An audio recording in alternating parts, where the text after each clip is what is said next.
Tragedi menyakitkan di Stadion Kanjuruhan menyisakan banyak pertanyaan di tengah euforia insan sepak bola yang kembali berkompetisi dan supporter yang berbahagia menyaksikan tim kesayangannya berlaga. Ratusan penikmat bola meninggal dunia pada Sabtu malam pekan lalu.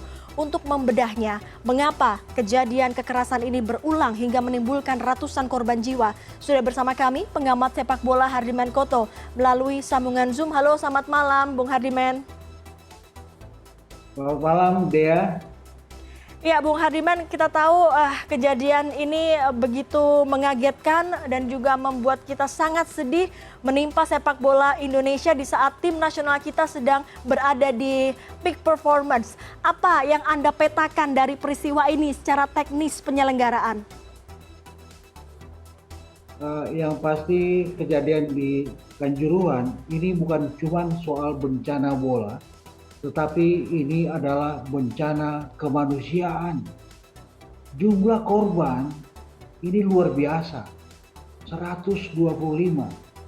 Ini pernyataan resmi dari pemerintah. Walaupun saya pribadi yakin angka 125 boleh jadi akan bengkak. Dan sekali lagi ini adalah bencana kemanusiaan dan menyedot atensi dunia internasional dari sesuatu yang nafasnya sepak bola, apapun itu.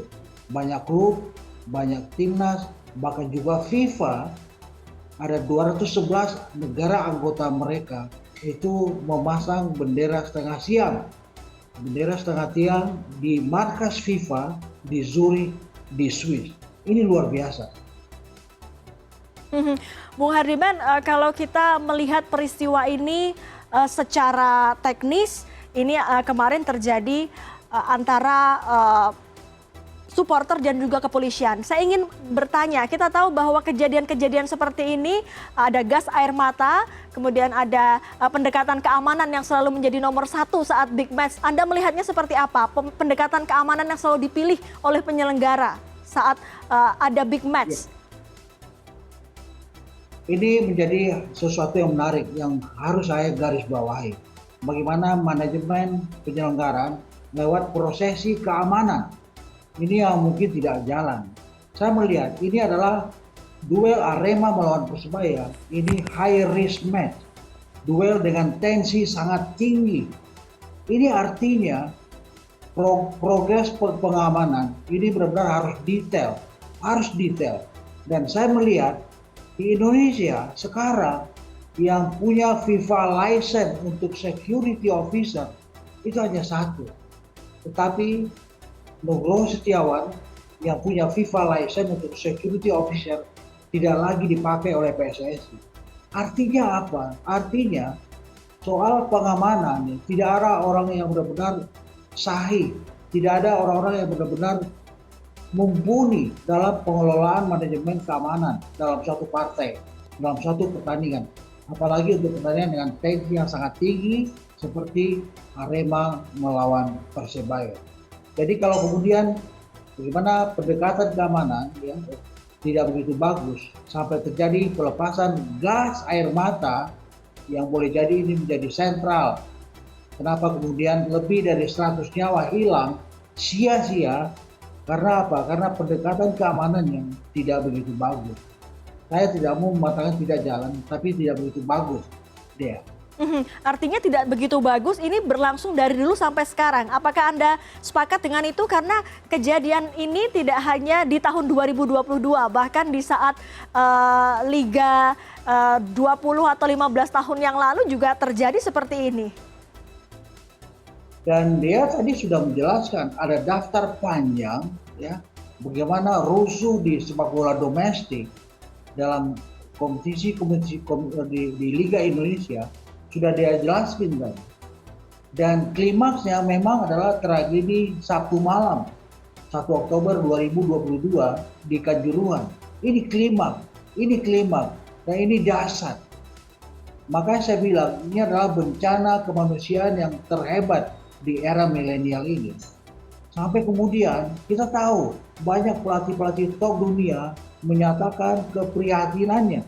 Banyak timnas dari mancanegara menyatakan keprihatinannya.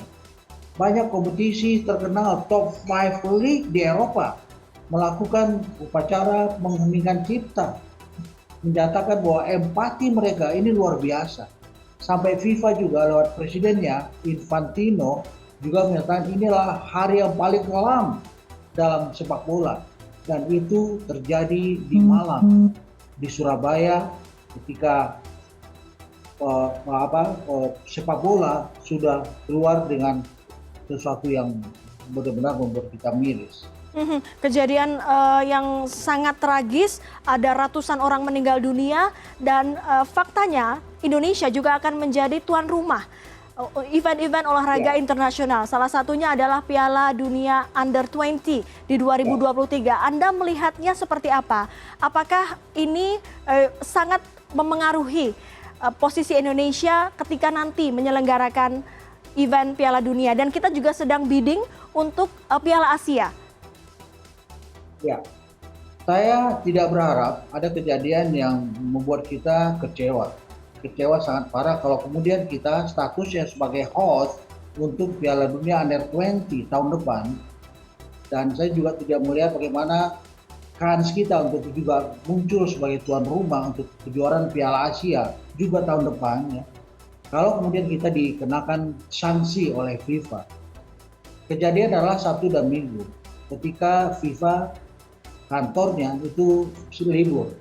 Baru besok, baru hari ini, baru besok akan ada pembahasan soal itu. Dan di dalam negeri kita tahu ada tim pencari fakta yang dibentuk oleh pemerintah. Dengan ketuanya adalah Pak Mahfud, Menko Polhukam. Dengan deputinya adalah Menpora, Pak Zainuddin Amali. Ada 10 nama yang masuk dalam daftar tim pencari fakta. Saya melabuhkan harapan bagaimana tim pencari fakta ini benar-benar bekerja secara optimal dan bisa mencari tahu ada apa di balik terjadinya rusuh di Kanjuruhan seperti ini. Dan ini mungkin boleh jadi bisa menjadikan sesuatu yang bisa dijadikan acuan oleh FIFA untuk tidak sampai menjatuhkan sanksi untuk Indonesia dengan status sebagai tuan rumah Piala Dunia Under-20 nanti. Tim pencari fakta independen sedang mencari apa kira-kira yang menjadi penyebab kejadian Kanjuruhan ini.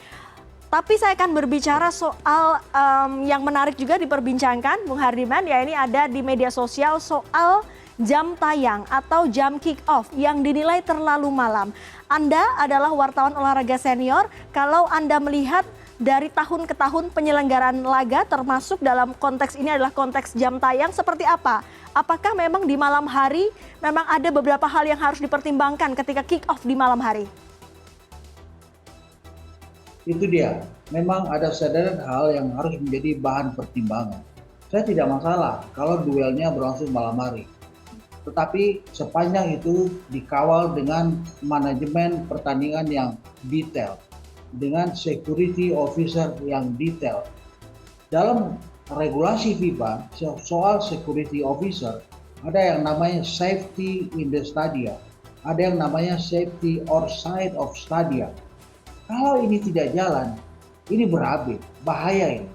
Dan kalau kemudian pemegang hak siar hanya mementingkan status marketing ketika mereka mempressing satu partai berlangsung malam hari, ini pasti alamatnya tidak bagus. Akan berbuah dengan hal yang jelek, dan ini boleh jadi salah satu alasan kenapa kemudian sebuah partai berakhir jam 10 malam. Kita tahu rusuh juga pada saat itu, akhirnya apa? Sampai pagi korban terus berjatuhan. Kalau ini duel jadi dilangsungkan sore hari jam 15.30 seperti apa yang dimintakan oleh Pansel dan juga oleh kepolisian di kota atau di Kabupaten Malang, boleh jadi tingkat risikonya itu bisa diminimalisir. Tingkat risikonya bisa diminimalisir.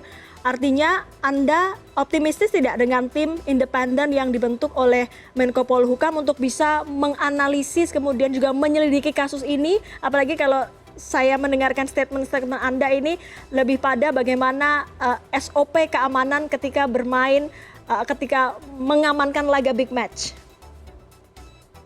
Ya, saya harus menaruh optimis kepada teman-teman yang berada dalam jajaran tim pencari fakta. Ada sejumlah nama yang juga sahabat saya di situ, misalnya Anton Sanjoyo, misalnya Akmal Barhali, misalnya Kurniawan Dwi Yulianto. Orang-orang yang memang nafasnya itu adalah sepak bola. Dan saya berharap mereka benar-benar bisa bekerja secara total, secara detail, dan secara bagus nantinya. Agar apa? Agar apa yang terjadi di tragedi Stadion Kanjuruhan itu bisa dicarikan temuan-temuan yang menarik.